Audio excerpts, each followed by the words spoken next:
Hello students, मैं Jitendra Ayampa, SMS institute faculty Jaipur आपके सामने हाजिर हूँ। साथियों, भारतीय इतिहास की टेस्ट सीरीज का पेपर नंबर 3 लेकर के अपन ने लगभग 62 के आसपास क्वेश्चन सोल्व कर लिए थे। और साथियों, उससे आगे जो नियमित रूप से टेस्ट सीरीज ले रहा हूँ उसके अकॉर्डिंग साथियों उससे आगे पढ़ते हैं। स्टूडेंट्स, अपन ने पिछले जो क्वेश्चन पेपर है उसमें काफ़ी स्टूडेंट्स के जो मैंने देखे कमेंट में काफ़ी अच्छे अंक आ रहे हैं। लगभग 30 में से 27-28 क्वेश्चन भी सही हो रहे हैं। तो स्टूडेंट्स, लगभग 25 से तो एबो आपके सही होने ही चाहिए। आप किसी भी एग्जामिनेशन की तैयारी कर रहे हैं तो ये सारे क्वेश्चन आए हुए हैं और ये वापस क्वेश्चन रिपीट भी होते हैं। और इसमें से मैंने कुछ मेंशन भी किया है जो क्वेश्चन आने के चांस है। तो स्टूडेंट्स ध्यान दीजिएगा। और दूसरी बात, जल्दी से जल्दी इस यूट्यूब लिंक को अपने स्टेटस पे शेयर कर लो। और आप किसी भी ग्रुप से जुड़े हुए हो एनीवन तो उस ग्रुप में शेयर कर लो। और साथियों, लाइक कर लो ताकि और भी बच्चे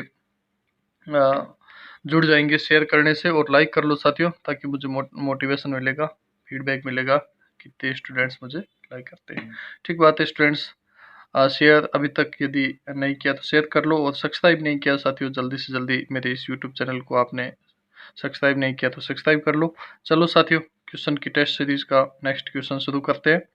टेस्ट सीरीज का इस थर्ड टेस्ट सीरीज का पहला क्वेश्चन है। क्वेश्चन फर्स्ट, सारनाथ में बुद्ध का प्रथम प्रवचन क्या कहलाता है? ठीक है।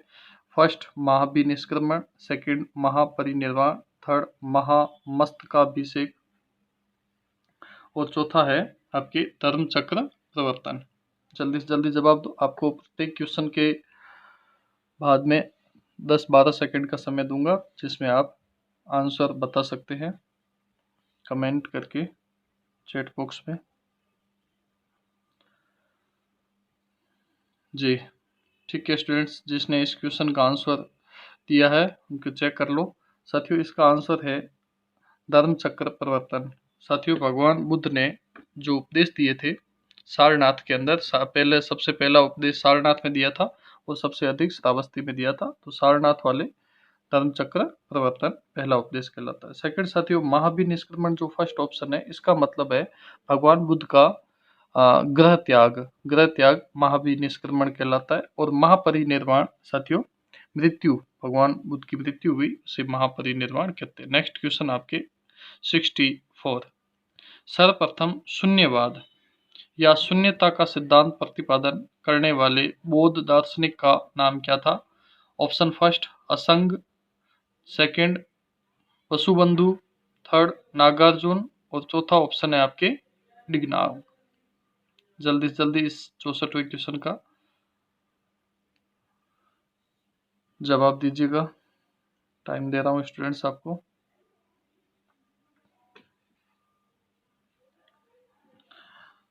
हाँ जी स्टूडेंट्स, इस क्वेश्चन का आंसर है नागार्जुन। नागार्जुन ने शून्यवाद का या शून्यता का सिद्धांत दिया था। नेक्स्ट टाइम यदि क्वेश्चन आए तो इसको सही कर लेना, क्वेश्चन आ चुका है। Next question number 65। Question number 65 है, भगवान महावीर स्वामी का जो जैन धर्म के वास्तविक संस्थापक है उनका मूल नाम क्या था? Option first Siddhartha, second Gautam, third Vardhaman, चौथा कोई नहीं। जल्दी कीजिएगा।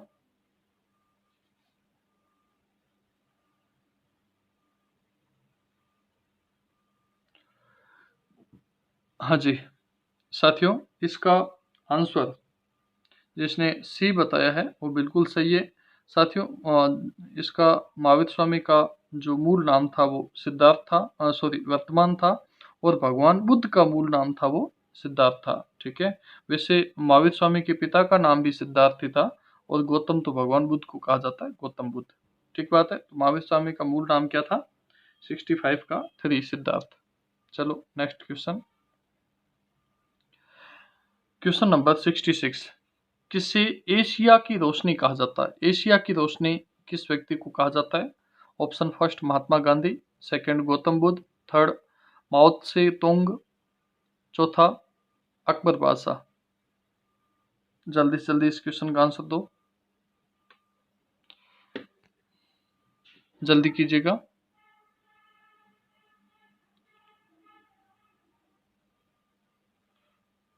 हाँ जी, जिस स्टूडेंट ने इसका आंसर बताया है गौतम बुद्ध, वो बिल्कुल एकदम सही है।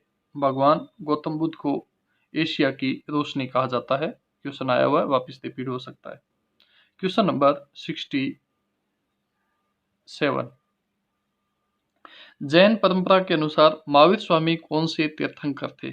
जैन परंपरा के अनुसार महावीर स्वामी कौन से तीर्थंकर थे? ऑप्शन फर्स्ट पहला, सेकंड ऑप्शन है 10वें, थर्ड है 18वें और चौथा है 24वें। जल्दी कीजिएगा। जैन धर्म की परंपरा के अनुसार महावीर स्वामी कौन से तीर्थंकर थे? साथियों, जैन संतों को तीर्थंकर कहा जाता है। जो स्टार्टिंग के 24 तीर्थंकर फेमस है, ठीक है। जैन जो संत हुए थे, महात्मा हुए थे, उन्हें तीर्थंकर कहा जाता है। जैन मुनियों को, जो शुरुआत में स्टार्टिंग में 24 तीर्थंकर हुए थे। हाँ जी, तो साथियों इसका आंसर आपने बता दिया होगा। आंसर है 4, 24वें तीर्थंकर थे। साथियों, अंतिम तीर्थंकर 24वें तीर्थंकर भगवान महावीर स्वामी को माना जाता है। महावीर स्वामी को जैन धर्म का वास्तविक संस्थापक कहा जाता है और पहले तीर्थंकर थे जिसका नाम है भगवान आदिनाथ, जिसे ऋषभ देव भी कहते हैं। तो साथियों ये है। चलो क्वेश्चन नंबर नेक्स्ट, जल्दी से लाइक वाइक कर लेना स्टूडेंट्स। हाँ जी, question number next, Mahavir Swami का जन्म कहाँ हुआ था? जैन धर्म के वास्तविक संस्थापक महावीर स्वामी का जन्म कहाँ हुआ था? Option first Kundagram, option second Pataliputra में, थर्ड मगध में, चौथा वैशाली में। हाँ जी, जल्दी से जल्दी जवाब दीजिए। आपको टाइम दे रहा हूँ, जल्दी से जल्दी क्वेश्चन का जवाब दें। और साथियों ध्यान दीजिएगा, आपके कितने क्वेश्चन सही हुए ये जरूर बताना, कमेंट करके बताना, ताकि आपका खुद का आंकलन भी हो सके कि मैंने इतने क्वेश्चनों में से इतने क्वेश्चन सही जवाब दिए हैं। तो आपकी पढ़ाई कैसी चल रही है इसके बारे में पता चलेगा। हाँ जी, इसका आंसर है साथियों ए। साथियों ध्यान दीजिएगा, ये जो महावीर स्वामी है वो जैन धर्म के वास्तविक संस्थापक है। तो जैन धर्म के वास्तविक संस्थापक महावीर स्वामी की यदि जन्म और मृत्यु से संबंधित आए ना, तो साथियों ग्रामर, जैन धर्म में ना व्यापारी वर्ग होते हैं साथियों, व्यापार करते हैं। तो जैन में ग्रामर, पावर ऐसे शब्द आए ना तो ध्यान रखना। ग्राम का मतलब है ये कुंडग्राम, कुंडग्राम में जन्म हुआ था। पाव मतलब पावापुरी, पावापुरी में मृत्यु हुई थी, ठीक है। तो ऐसे शब्द आए तो ध्यान रखना। कुंडग्राम को साथियों ये बिहार के अंदर स्थित है और इसे वसु कुंड कहते हैं। वर्तमान में वसु या बसु कुंड कहते हैं, बसु कुंड, ठीक है। चलो इसका 68 का आंसर 1 हो गया। Next question number 69। कनिष्क के शासनकाल में चतुर्थ बोध संगीति सभा किस नगर में आयोजित की गई? ऑप्शन फर्स्ट मगध में, सेकंड पाटलिपुत्र में, थर्ड कुंडलवन कश्मीर के अंदर और चौथा राजगृह में। जल्दी से जल्दी जवाब दो। हाँ जी,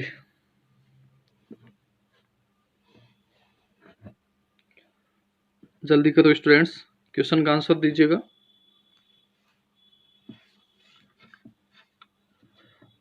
साथियों इसका आंसर है नंबर 3, कुंडलवन कश्मीर के अंदर चौथी बोध संगीति हुई थी। पहली कहाँ पे हुई थी? राजगृह के अंदर हुई थी। सेकंड हुई थी वैशाली के अंदर, थर्ड हुई थी पाटलिपुत्र में और चौथी कहाँ हुई थी? कुंडलवन कश्मीर में। तो साथियों कनिष्क था कुषाण शासक, इसने चौथी बोध संगीति का आयोजन कराया था कुंडलवन कश्मीर में। हाँ जी, क्वेश्चन नंबर 70। क्वेश्चन नंबर 70 है कि तृतीय बोध संगीति का आयोजन, थर्ड बोध संगीति कहाँ आयोजित की गई थी? अशोक के समय हुई थी और किसने अशोक ने आयोजन कहाँ पे करवाया था? ये क्वेश्चन है। ऑप्शन फर्स्ट वस्त, सेकंड पाटलिपुत्र, थर्ड कौशाम्बी और चौथा कश्मीर। ध्यान रखना students, question line to line आएंगे, ऑप्शन भी चेंज नहीं होगा, देख लेना एग्जाम में आपको मिल जाएंगे। जल्दी जल्दी जवाब दो इसका। थर्ड बोध संगीति कहाँ हुई थी? क्लास में ट्रिक बताता था, याद है ना? क्लास में ट्रिक बताता कि सबसे पहले तो घर बनाओ, है ना, घर का मतलब है ग्रह, उसके बाद में साड़ी को लाओ, साड़ी का मतलब है वैशाली, उसके बाद में हाँ, पुत्र की प्राप्ति करो, ये हो गया पुत्र की प्राप्ति मतलब पाटलिपुत्र। और साथियों उसके बाद में उसको कुंडल पहना दो, कुंडल। तो इस हिसाब से मैंने क्लास में ट्रिक बताई थी 4 बोध संगीतियों की। तो सबसे पहले तो घर बढ़ाओ, इसका मतलब पहली बोध संगीति कहाँ पे हुई? राजगृह के अंदर। सेकंड का मतलब है साली, साली का मतलब है सेकंड हुई वैशाली के अंदर। थर्ड थर्ड बोध संगीति हुई पुत्र, मतलब साली से पुत्र प्राप्ति करो, इसका मतलब है पुत्र मतलब पाटलिपुत्र, पाटली पाटलिपुत्र। और चौथी है कुंडलवन। साथियों कुंडलवन कश्मीर। तो साथियों इसमें पूछ रहे हैं तृतीय बोध संगीति का आयोजन कहाँ हुआ? पाटलिपुत्र में। ये क्लास में मैं आपको ट्रिक के बताता हूँ साथियों, और आपको याद भी है, अच्छी बात है। चलो क्वेश्चन नंबर 71। अशोक के शासनकाल में बोध संगीति किस नगर में आयोजित हुई थी? ठीक है, अशोक के शासनकाल में बोध संगीति किस नगर में आयोजित हुई थी? ये आपके सामने क्वेश्चन है। हाँ जी, जवाब दो। देखिए, first Magadh option, second Pataliputra, third Samastipur और चौथा राजगृह। ये क्वेश्चन गलत बता दिया ना तो फिर तो कोई मतलब भी नहीं पढ़ने का। अशोक के समय कहाँ हुई थी? हाँ जी, ठीक है स्टूडेंट्स, अशोक के समय हुई थी पाटलिपुत्र में। वही जो 70वां क्वेश्चन था ना, वही क्वेश्चन वापिस रिपीट हुआ किया है और पर नए तरीके से किया है। देखो थर्ड बोध संगीति कहाँ हुई? और अशोक के समय। तो मैंने कहा थर्ड बोध संगीति अशोक के समय हुई थी, जो कहाँ पे हुई? पाटलिपुत्र में। और थर्ड बोध संगीति पाटलिपुत्र में अशोक के द्वारा की गई। तो इसमें 70 का भी पाटलिपुत्र और 71 का भी पाटलिपुत्र। क्वेश्चन एक ही है, थोड़ा सा हल्का सा घुमा के मैंने दिया है। हाँ जी, क्वेश्चन नंबर 72। Question number 72। निम्नलिखित में से किस नगर में प्रथम बोध संगीति सभा आयोजित की गई? ऑप्शन फर्स्ट नालंदा, सेकंड गया, थर्ड राजगृह और चौथी बोध गया। तो ये 4 ऑप्शन है स्टूडेंट्स, जल्दी से जल्दी जवाब दीजिएगा। हाँ जल्दी करें स्टूडेंट्स, क्वेश्चनों के जवाब दो। 72 नंबर क्वेश्चन। पहली बोध संगीति, मैंने क्या कहा? सबसे पहले घर बनाओ। सबसे पहले क्या बनाना है? घर। उसके बाद में साली को लाओ, साली का मतलब है वैशाली। थर्ड है उससे पुत्र की प्राप्ति करो, पुत्र का मतलब पाटलिपुत्र। और चौथा बच्चे को कुंडल पहना दो। तो साथियों ये आपके इस हिसाब से तो पहली बोध संगीति राजगृह के अंदर हुई है, सेकंड वैशाली के अंदर, थर्ड पाटलिपुत्र में और चौथी कुंडलवन में। तो ये फर्स्ट बोध संगीति पूछ रहा है, और जो कि राजगृह के अंदर हुई थी, है ना, अजातशत्रु के समय। याद है ना आपको? हाँ जी। Next question number 73। आजीवक संप्रदाय के संस्थापक कौन थे? Option first Upali, second Anand, third Sthulabhadra, चौथा मखली गोसाल। साथियों अपन ने कल और परसों 2 टेस्ट सीरीज में इस मखली गोसाल के बारे में बहुत ही अच्छे से बात की है, और मुझे विश्वास है कि आप इस क्वेश्चन का 73वें क्वेश्चन का सही जवाब दोगे। हाँ जी, ये आजीवक संप्रदाय के संस्थापक बिल्कुल साथियों मखली गोसाल है। और साथियों बिंदुसार था, वो भी आजीवक संप्रदाय का अनुयायी था।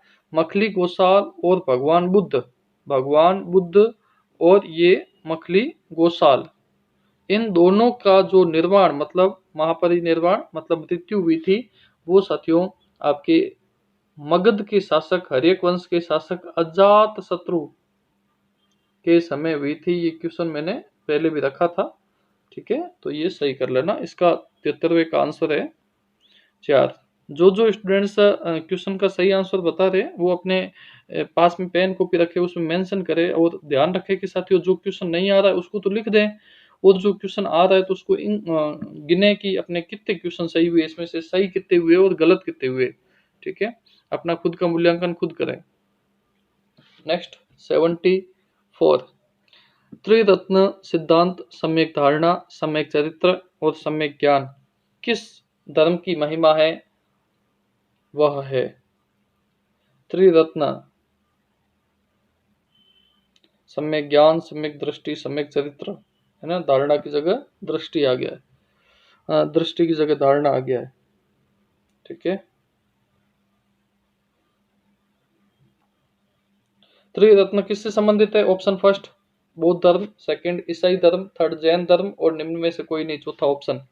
जल्दी से इस क्वेश्चन का आंसर दीजिएगा साथियों। इसका आंसर है, बिल्कुल इसका आंसर है जैन धर्म। साथियों बौद्ध धर्म में तो अष्टांगिक सिद्धांत है, अष्टांगिक सिद्धांत बौद्ध धर्म में है ना।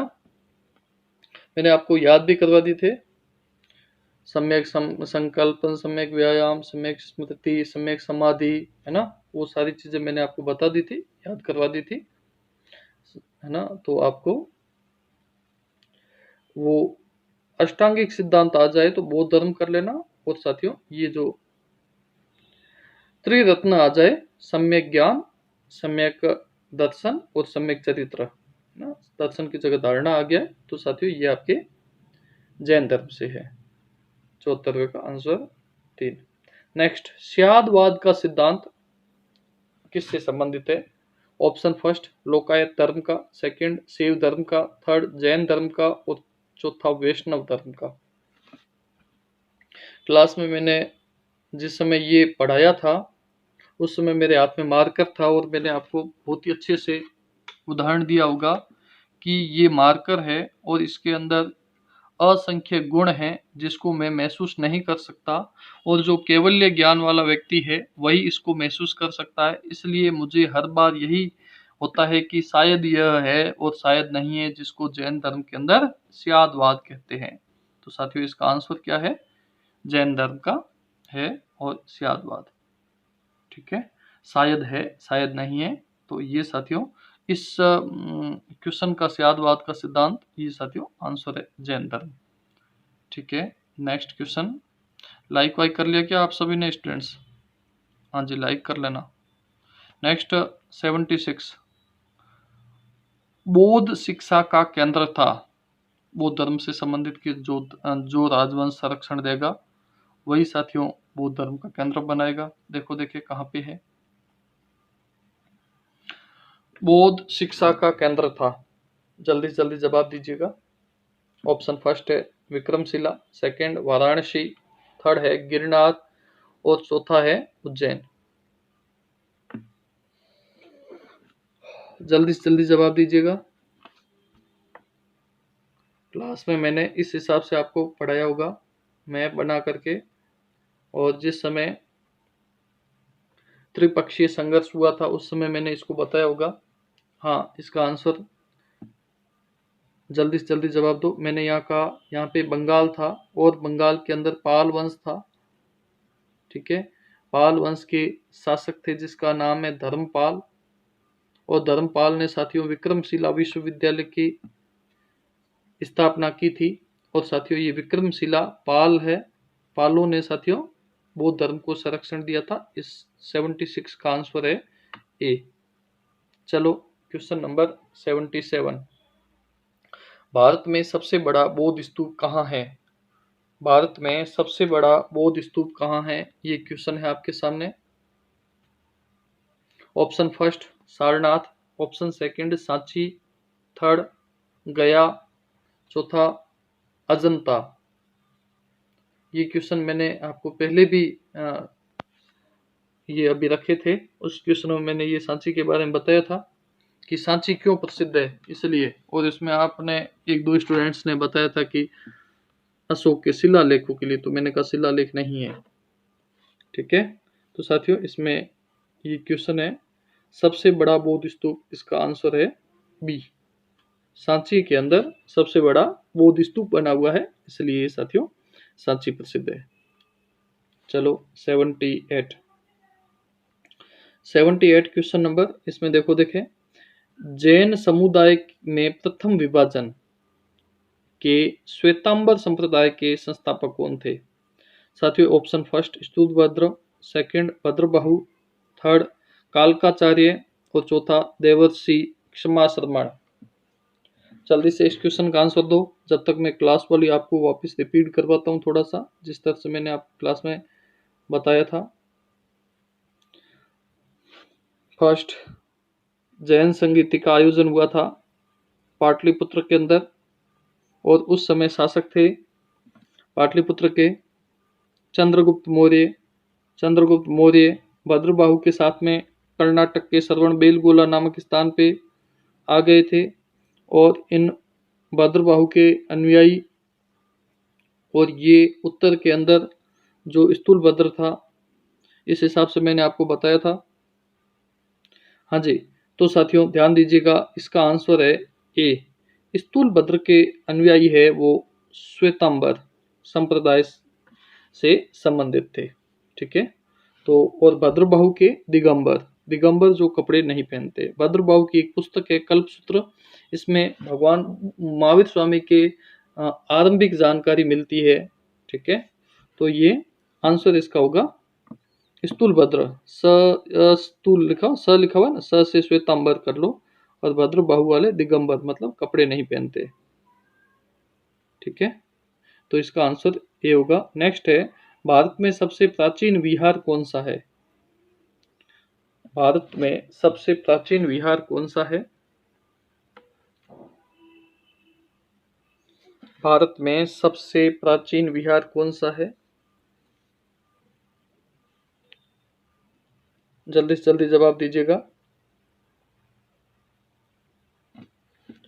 हाँ जी, तो साथियों इसका आंसर है नालंदा।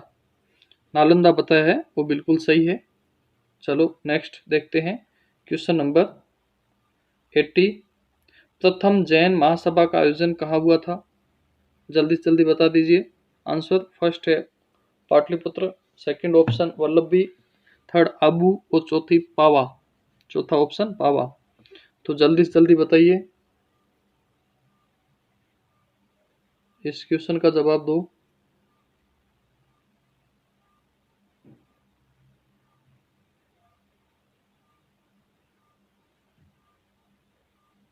हाँ जी, जल्दी कीजिएगा। हाँ, इसका आंसर है साथियों पाटलिपुत्र। मैंने आपको अभी बताया था कि चंद्रगुप्त मौर्य है जिसने पाटलिपुत्र के अंदर फर्स्ट जैन महासभा का या जैन संगीति का आयोजन करवाया था 298 बीसी में। कब? 298 बीसी के अंदर पाटलिपुत्र के अंदर चंद्रगुप्त मौर्य ने करवाया था प्रथम जैन महासभा का, जिसका जो अध्यक्ष था वो स्थूलभद्र था, स्थूलभद्र। ठीक है, चलो नेक्स्ट अपन देखते हैं 81। जैन साहित्य का संकलन किस भाषा व लिपि में है? ऑप्शन फर्स्ट संस्कृत व देवनागरी, सेकंड प्राकृत व अर्धमागधी, थर्ड पाली व पूर्णमागधी, थर्ड चौथा है संस्कृत व ब्राह्मी। जल्दी से जल्दी जवाब दीजिएगा।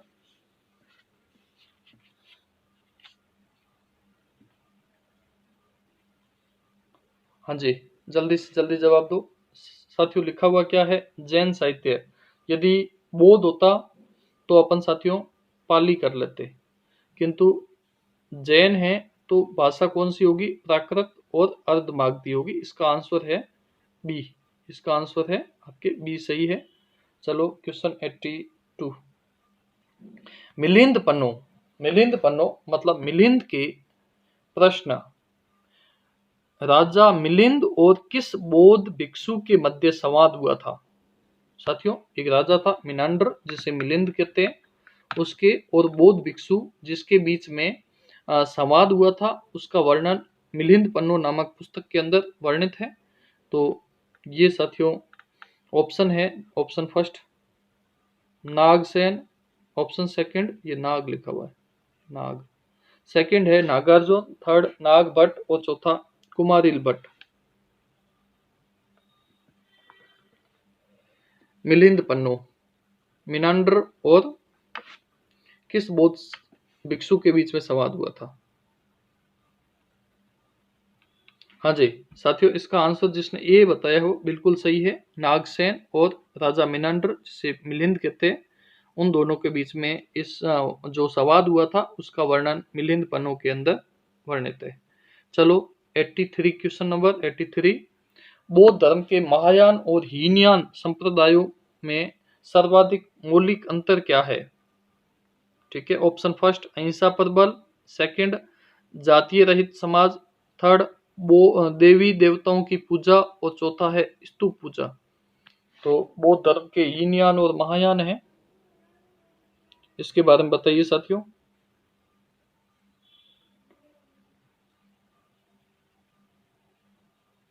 हाँ जी, तो साथियों इसके अंदर, ठीक है, इसका आंसर साथियों 3 है, देवी देवताओं की पूजा।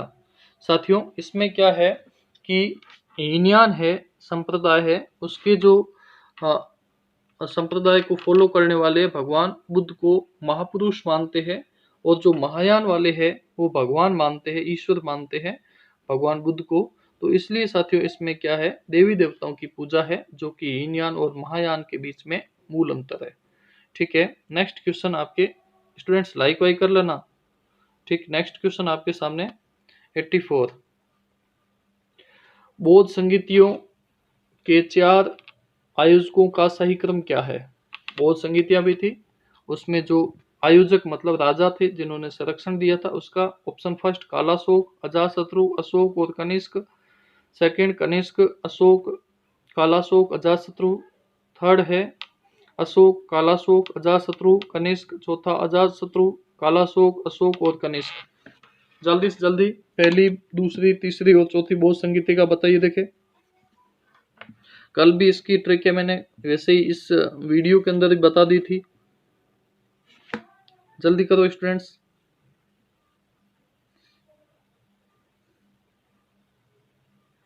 हाँ जी, चलो ठीक है स्टूडेंट्स, इसका आंसर होगा 4। जिसने इसका आंसर 4 दिया है वो बिल्कुल सही है। मैंने आपको ट्रिक बताई थी, ए के, इसका मतलब है ए से अजातशत्रु, के से कालाशोक, थर्ड अशोक और चौथा है कनिष्क। अब साथियों इसमें यदि अजातशत्रु और अशोक इन दोनों के अंदर यदि कंफ्यूज हो जाओ ना, तो इसमें 3 पे चले जाना। 3 शब्द मिलते हैं, अशोक 3 शब्द है ना, अशोक में 3 शब्द है, तो तीसरी बौद्ध संगीत का आयोजन किसने करा है, अशोक ने। तो साथियों कंफ्यूज नहीं होना, first Ajatashatru, second Kalashoka, third Ashok और चौथा कनिष्क। इसका आंसर है 4। क्वेश्चन नंबर 85, ऋग्वेद में किन 2 जैन तीर्थंकरों का उल्लेख मिलता है। जल्दी से जल्दी जवाब दीजिएगा। ऐसे कौन से 2 तीर्थंकर है जिनका, हाँ जी, जिसका उल्लेख मिलता है ऋग्वेद के अंदर। तो स्टूडेंट्स इसमें क्या है, थोड़े से ऑप्शन गलत है, मैं आपके थोड़ा सा इसमें करेक्शन कर लेता हूँ। इसमें महावीर स्वामी लिख दो या ऋषभ देव लिख दो, ऋषभ देव, ठीक है, देव, और ये इसको कटा करके अपन लिख देते हैं महावीर स्वामी। अब साथियों इसमें ऑप्शन इस हिसाब से मैंने आपके लिए बनाए हैं। ऑप्शन फर्स्ट है अरिष्टनेमी व ऋषभदेव, सेकंड है पार्श्वनाथ व निर्गंतनाथ पुत्र, नेक्स्ट है ऑप्शन थर्ड अवजीतनाथ एवं संजय, और चौथा है ऋषभदेव और महावीर स्वामी। जल्दी जल्दी जवाब दीजिए। ऋग्वेद के 2 तीर्थंकर जिसका सॉरी ऋग्वेद में उल्लेखित 2 तीर्थंकरों के नाम बताने हैं जैन धर्म से संबंधित। ठीक है, चलो स्टूडेंट्स इसका आंसर है ए आंसर है, जिसमें आपके अरिष्टनेमी और भगवान ऋषभदेव जिसको आदिनाथ कहा जाता है, इन दोनों का ऋग्वेद के अंदर उल्लेख मिलता है। साथियों एक जो और बात बता दूं, एक अजीतनाथ है जो सेकंड अजीतनाथ, ये साथियों सेकंड दूसरे नंबर के, मतलब फर्स्ट ऋषभदेव थे पहले तीर्थंकर, और सेकंड है जिसका नाम है अजीतनाथ। इसका साथियों उल्लेख यजुर्वेद में मिलता है। यजुर्वेद के अंदर किसका उल्लेख मिलता है, अजीतनाथ का।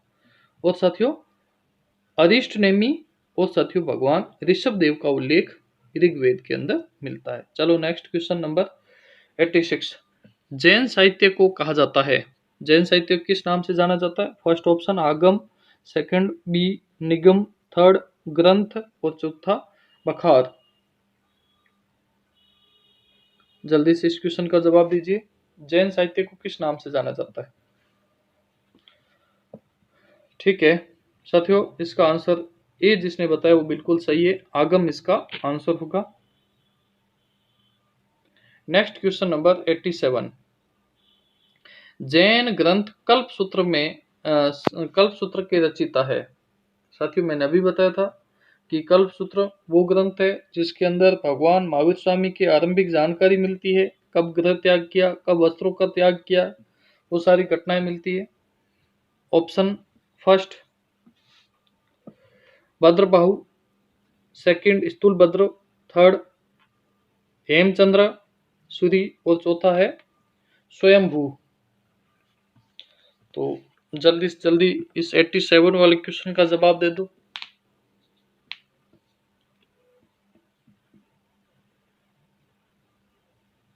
अभी जस्ट आप काफी ऐसे क्वेश्चन है जो वापस रिपीट भी हो रहे और फिर भी आप गलत जवाब दोगे तो स्टूडेंट्स कोई मतलब नहीं है। साथियों ये है आंसर आपके भद्रबाहु। भद्रबाहु की पुस्तक है कल्पसूत्र, उससे अपने को भगवान महावीर स्वामी के आरंभिक जो जीवन है उसकी जानकारी मिलती है, सन्यास और सन्यास के पहले और बाद की सबकी जानकारी अपने को मिलती है। तो इसका आंसर 87 का ए हो गया। Next question number 88। इसमें कौन सा गलत है आंसर, उसका जवाब देना है। आनंद व उपाली बुद्ध के शिष्य थे। Option first. सेकंड आम्रपाली जो बुद्ध की शिष्या थी। थर्ड सुजाता जो कि कठिन तपस्या के उपरांत बुद्ध को भोजन करवाया। मैंने आपको बताया था क्लास के अंदर, इस हिसाब से बैठे थे और भगवान बुद्ध को खीर खिला दी थी। गुर्जर समाज की एक बच्ची थी जिसका नाम है सुजाता। और चौथा राहुल जो कि बुद्ध का चचेरा भाई था। इनमें से गलत कौन सा है वो आपको छांटना है। जल्दी से जल्दी करो, क्वेश्चन का आंसर दो।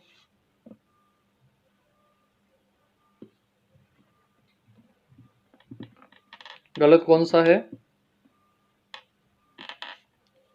चलो ठीक है, अब अपन बात करते हैं। साथियों आनंद तो भगवान बुद्ध का प्रिय शिष्य था और उपाली भी शिष्य था, तो ये तो बिल्कुल सही है। ये इसमें से छांटना क्या है, गलत छांटना है। आम्रपाली ठीक है वैशाली की थी और साथियों और ये भगवान बुद्ध की शिष्या बन गई थी, महिला शिष्या थी, बिल्कुल ठीक है। सुजाता गुर्जर समाज की बच्ची थी जिसने भगवान बुद्ध को तपस्या के दौरान खीर खिलाई थी। और साथियों ये है राहुल भगवान बुद्ध का चचेरा भाई। साथियों ये चचेरा भाई नहीं था, भगवान बुद्ध का बेटा था, भगवान बुद्ध का बेटा था। साथियों भगवान बुद्ध के यदि चचेरे भाई की यदि बात करें तो जिसका नाम था देवदत्त, देवदत्त था जो कि भगवान बुद्ध का एकदम विरोधी था। और साथियों इसने देवदत्त ने कहकर के ही अजाशत्रु को कहकर के और उसके अजाशत्रु के पिता बिंबिसार की हत्या करवाई थी, ये भी अपने को जानकारी मिलती है। तो साथियों इसका आंसर क्या होगा, 4। इसका आंसर कौन सा गलत है, तो साथियों ये चौथा ऑप्शन है वो गलत है। नेक्स्ट क्वेश्चन, बुद्ध ने सर्वाधिक उपदेश कहाँ दिए? महात्मा बुद्ध ने सर्वाधिक उपदेश कहाँ दिए? Option first Shravasti, option second Pavapuri, third Gandhara, चौथा उज्जैन। कौन सा जैन? उज्जैन। चलो जल्दी से जल्दी जवाब दो। बुद्ध ने सर्वाधिक उपदेश कहाँ दिए?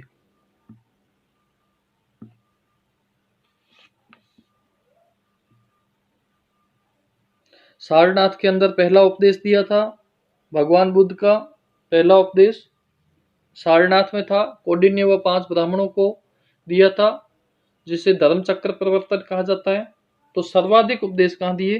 साथियों इसका आंसर है ए, इसका आंसर है ए, ठीक है, इसका आंसर है ए। हाँ जी, नेक्स्ट क्वेश्चन आपके 90। बुद्ध चरित जिसे बौद्ध या बौद्धों का रामायण कहा जाता है उसकी रचनाकार कौन है? ऑप्शन फर्स्ट अश्वघोष, second Vasumitra, third Buddhaghosa और चौथा नागार्जुन। वो व्यक्ति जो कनिष्क के दरबार में था, जल्दी से जल्दी जवाब दो। कुषाण शासक कनिष्क का दरबारी जिसने बुद्ध चरित पुस्तक लिखी थी। कनिष्क ने चौथी बौद्ध संगीति का भी आयोजन करा।